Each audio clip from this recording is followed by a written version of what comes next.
wondering why other people's success or wondering why other people are successful is the refuge of losers. It's a loser mentality. It's a loser occupation. It's a loser practice because you're wondering why other people are successful. Like, who gives a fuck? You can say you think it sucks, but to spend time wondering why someone is successful and hating on someone for being successful, it doesn't do any good. It's like, what is that old expression that jealousy is, it's a poison that does the opposite of its intended? Doesn't affect the other person at all, but it poisons yourself. There's something that I figured out personally, and that I try to relay this, and I try to be more clear and more concise the way I relay it. The way I look at it is that your mind, you have a certain amount of bandwidth. This is why I don't read Instagram comments or Twitter comments or YouTube comments. Like, I don't have any time. If I read them, it's an accident. But to seek them out, and go, like, you have bandwidth. I don't spend time wondering why I hate things or hating on someone or being jealous. You have, let's call it units. You have 100 units of bandwidth in your mind. So that means there's 100 units that you can spend on things you care about, or you could let your mind be occupied by some stupid fucking Twitter feud that you're in with some idiot that you don't even know, and you could spend 30% of your Twitter bandwidth or your mind bandwidth on this, and then you only have 70% for the things you love. And then maybe you're involved in some fucking relationship with someone who's an idiot, and you're arguing back and forth with them. Well, there's another 30% that's gone. Now you have 40% left. You have 40% for the things you love instead of 100%. But if you only concentrate on the things you care about that mean something to you and learn how to do that, like you were talking about meditation, it's a form of meditation because you're learning how to avoid the little road bumps and the ditches on the side of the road.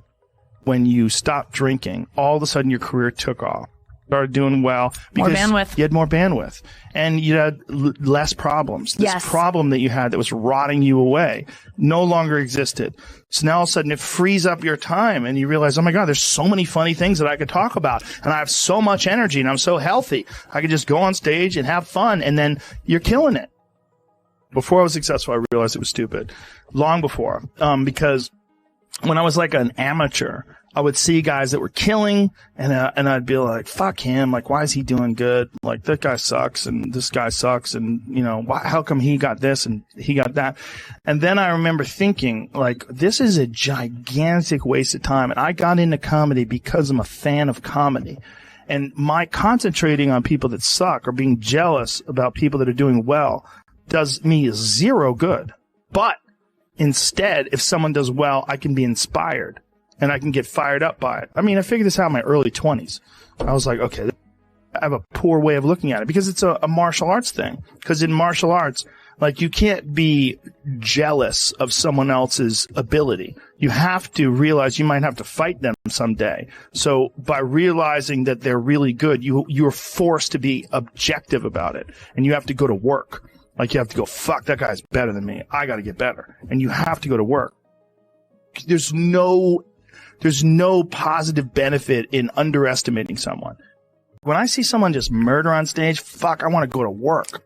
Go write. I want to get home and write. I want to go perform. I'm like, fuck, that guy just killed. Or holy shit, she just crushed. Or she's out there killing it. He's doing so good. It makes me want to work harder. And in that sense, as long as someone's not doing anything bad, as long as someone's not victimizing someone, what they're doing is they're showing you that it's possible to do better than you're doing. And that's good. Everybody's similar, but everybody's different. And your attitude has a giant effect, not just on your life, but on other people's lives around you. That's the other thing about it. Those I can't catch a break guys, get them the fuck away from me. I can't be around those guys. I don't want to hear that shit. I don't want to hear that shit. I don't buy it. Because everybody has bad breaks. I've had a shit ton of bad breaks. But you know what I did? I stayed up. And I thought through it, and I figured out what the fuck I did wrong, and then I went back. It's like I fucked up everything I've ever done 100 times. There's no other way to do it. And I've had a bunch of shitty breaks. Everybody has, but you got to realize when you have those shitty breaks what that is. It's an opportunity for you to reassess, reboot, get better, figure out another way, find another way through. It's just little challenges. And the people that look at those challenges and go, why do I always have these challenges? They're cancer. Those people are dangerous to be around. They will rob you of your enthusiasm. They don't give you any fuel. They're the opposite of fuel. Like the fuel people, they're the people that are kicking ass. The people that are out there just fucking hustling, always getting things done. The guy, like my friend Jocko, every morning I'll check his Instagram page, 4:30, shows a picture of his watch. Get after it. He's out there working out 4:30 in the morning.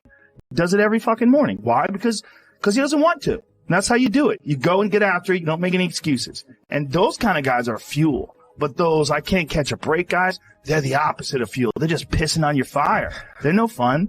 And then the people that surround them are all idiots. Because only idiots want to be around I can't catch a break guy. Only the dummies stick around. After a while, even if they're your good friend, you got to be like, bro, you got to fucking stop.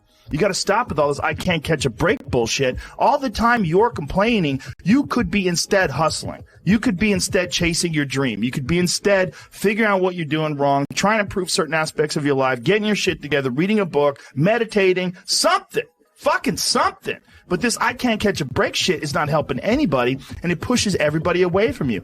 But some people, they get caught in that pattern, and it might be their parents, it might be how they were raised, somebody might have told them they were useless real early on, it's stuck, and they never feel like they get enough reassurance. They never feel like they get enough motivation. Mind is so different. There's some people that they don't have that obsessed mind. Their mind is like, they're better off like, running a country store somewhere, just being real friendly to people that come in, being a baker and making good food for folks. Yeah. There's some people that's their thing. That's their calling. Reinforcement of positive goals and reinforcement of positive experiences. I think there's some people that they never got any of that, and everything was just work and just drudgery, and they'd rather just lay around because that is the alternative to work and drudgery. A lot of it had come from martial arts too. I'd fought a lot and I'd competed a lot in martial arts tournaments, and I think that from that I realized that like these unconventional paths, they brought me something that I wasn't getting from regular life. It brought me self-esteem. It gave me this feeling that I wasn't a loser. It was the only thing that I'd ever done my whole life where I've said, wow, maybe I'm not a loser. I kind of thought I was an outcast and a loser, and then all of a sudden I was successful at something, only because I was obsessed with it. But then I knew there was no way I was ever going to be able to hold a regular job, and then I got lucky when I was 21 and I found stand-up. And so from then on, I'd kind of like locked into this thing where I'm just going to do what I like and fuck what everybody says, because everybody's giving me advice to do this and advice to do that, and it never seems to be what I want to do.